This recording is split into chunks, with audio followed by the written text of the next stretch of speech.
When attracting a specific person, there are three main fatal mistakes that people make that completely block up the process. And in this video, I'm going to show you exactly what those are and how you can shift the energy back in your favor. Now, the first thing and the first challenge that many people have when trying to attract a specific person is when someone is thinking of a specific person. Now, the challenge with this to begin with is when we are specific, we are specifically sending out energy.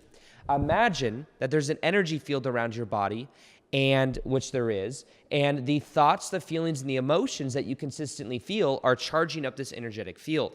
Now, imagine that when you think of someone specifically, you are sending out that energy to where only they can get it or feel it. Now, what happens is because we are all connected, the energy that we feel, we project out. And in a way, when it comes to a specific person, you're like sending it to that energetic address in a way. And when you are desiring a specific person, what ends up happening is a lot of times you may also feel the lack and the desire. And the desire and the lack itself is resistance energy. So you're feeling resistance. You're wanting a specific person's validation, approval, attention, whatever you want. As you are projecting that energy at them, it is literally repelling them. Because in the body, what is felt is resistance and lack. So that energy is going out to them, they're feeling it, and it's literally causing them to run away, to be repelled. It's almost like chasing. It's like if you chase around a dog or an animal, it'll think you're playing with it, and it'll run away. Might even have fun running away, right? Well, in the same way, energetically, when it comes to people and relationships, if we're chasing somebody else, it's saying in a way as well, where I'm at isn't safe, where I'm at isn't comfortable, but I'm going to chase you because there's something you have that I want. And that energy is very repelling. It is also very limiting. Think of it. If it's like, what is the story you have around this person and why their validation, approval, or attention will bring you happiness? Because if you get caught up in the story that is the key, the ticket, and everything to happiness, then what happens is you've limited yourself to one person out of the 7 billion people or 8+ billion people on the planet. And it's making it very, very important that things go well because there's scarcity. It's like one-itis. The name of the one-itis is when you put that one person on a pedestal. And if it doesn't work out, it's going to screw everything up. And there's so much importance and there's so much energy that's sent to this that it resists and it ends up blocking the process. So for this, one of the main fatal mistakes people make with attracting a specific person is that they actually have a specific person to begin with. Having a specific person to begin with means that you're specifically sending one person resistant energy that says, I lack, I want, and I don't have right now. And the cure to this, I would say, is to actually go more general. Go more general. Sometimes as well, I think when people are intending to attract love, one thing they do is they have a whole list of things that they want somebody to have. They must be this way, look like this, have green eyes, and all of these things, and do this for a living. And if they meet all of these long list of things, then they'll make the cut. And there's such high expectations there. The challenge is that a lot of the things on the list normally are very superficial things. They're not based in energy. They're based in like physical characteristics normally. And that sometimes I think is also an intimacy block. People have such a high expectation, such a high list that it prevents them from almost meeting anybody. And nobody makes the cut. And that keeps them safe and single and from having to deal with intimacy. Or they attract people that are very superficial because they meet at least some of these things. So one thing I'd recommend you do is to go more general and to focus on the qualities and the values that you want to attract, because then you get out of scarcity and into abundance. Out of scarcity and into abundance. Think about that. If it's one person, everything has to work out well, if it doesn't, then it's screwed. It's a lot of importance. It's a lot of excess energy. But if it's realizing that, I want these qualities. Maybe the qualities you want someone that's playful. You want someone that's vulnerable. You want someone that wants to be emotionally available or is emotionally available, which means you're emotionally available, or at least opening up your heart. These different qualities.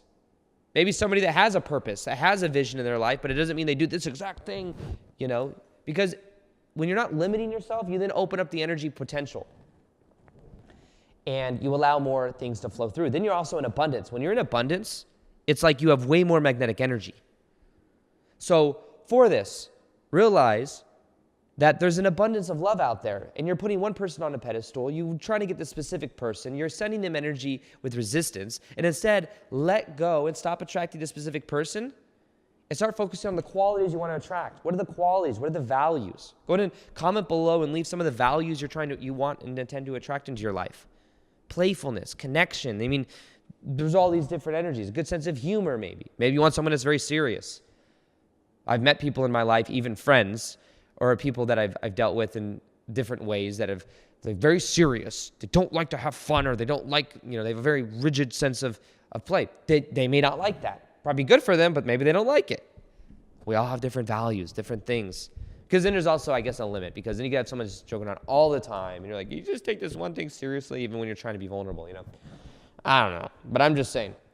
Maybe not. I used to say, everyone wants to be playful and have fun. But not everybody does. So that's the first thing. That's the first fatal mistake people make. And right from the beginning, it's just the fact that you clicked on the video and you might have a specific person. Which is a good sign, if you clicked on a video about a specific person. So let go of that energy and start to go more general. Realize that the second thing is that the second fatal mistake people make is that in their mind, they treat this person with the halo effect. This specific person is on a pedestal. It's amazing. And this person is perfect in so many ways. There's nothing really wrong with them.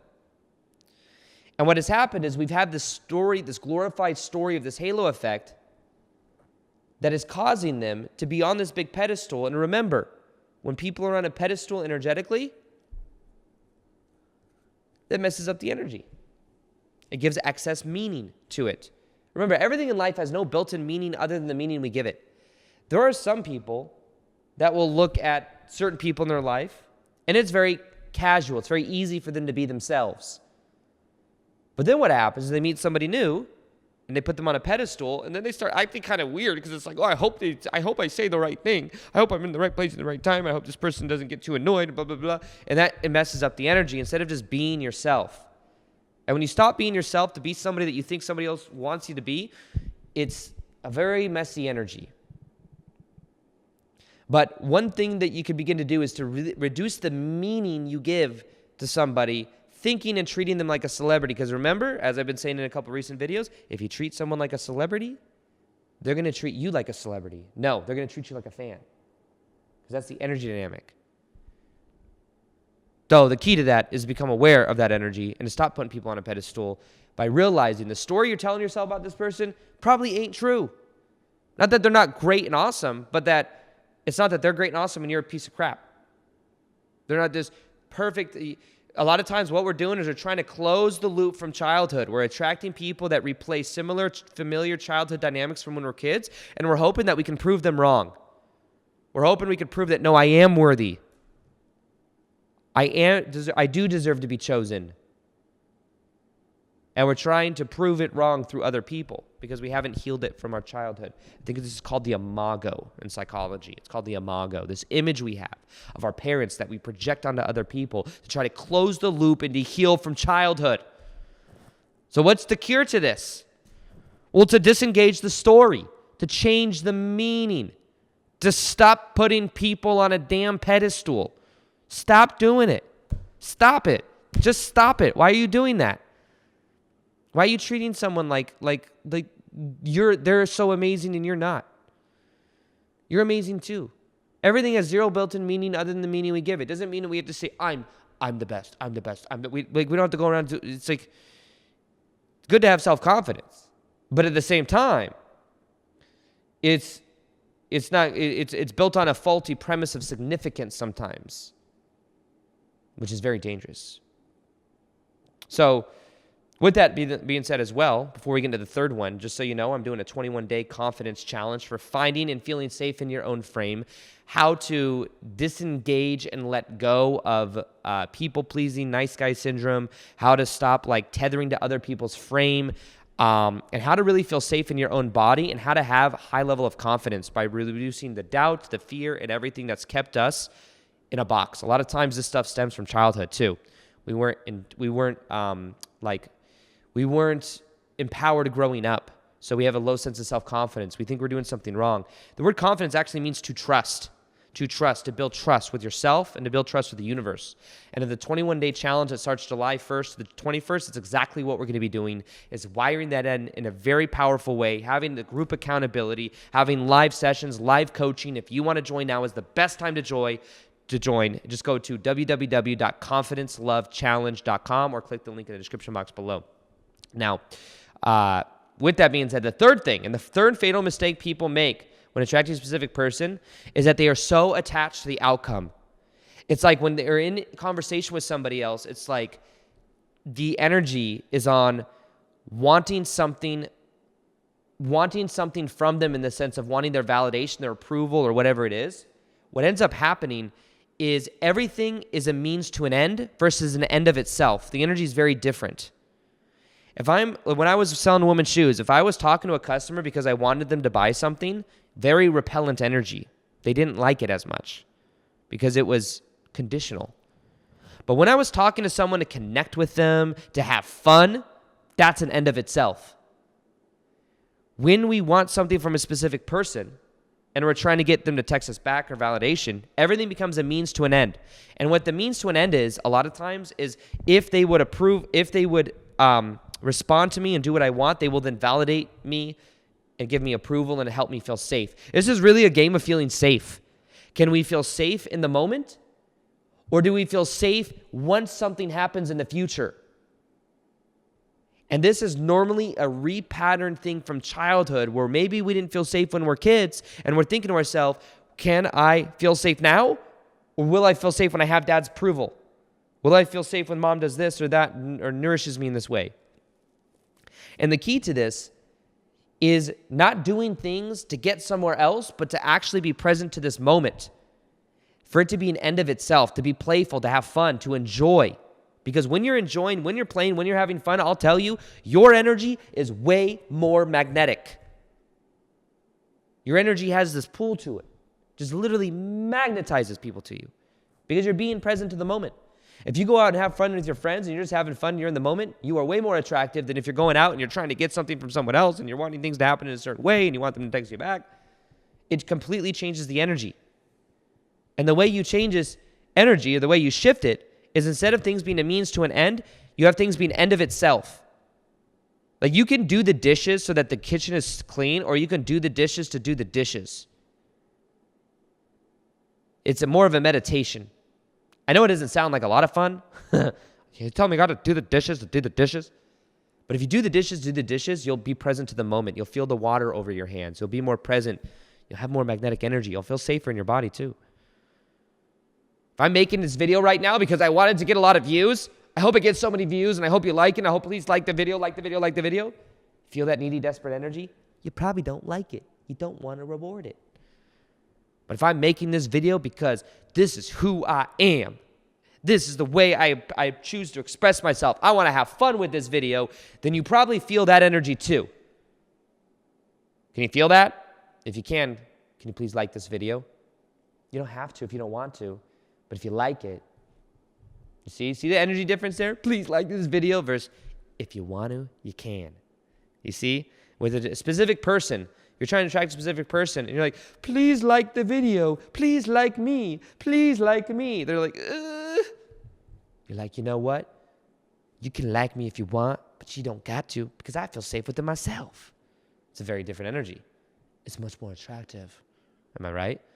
So for this as well, if you want to know why they always come back once you let them go and exactly how to completely detach, the most powerful video is right here. Simply watching this video right here will increase the probability of someone actually coming back. And in this video, I'm going to show you the 5 reasons someone will come back and the 5 things you can actually do about it that will help shift the energy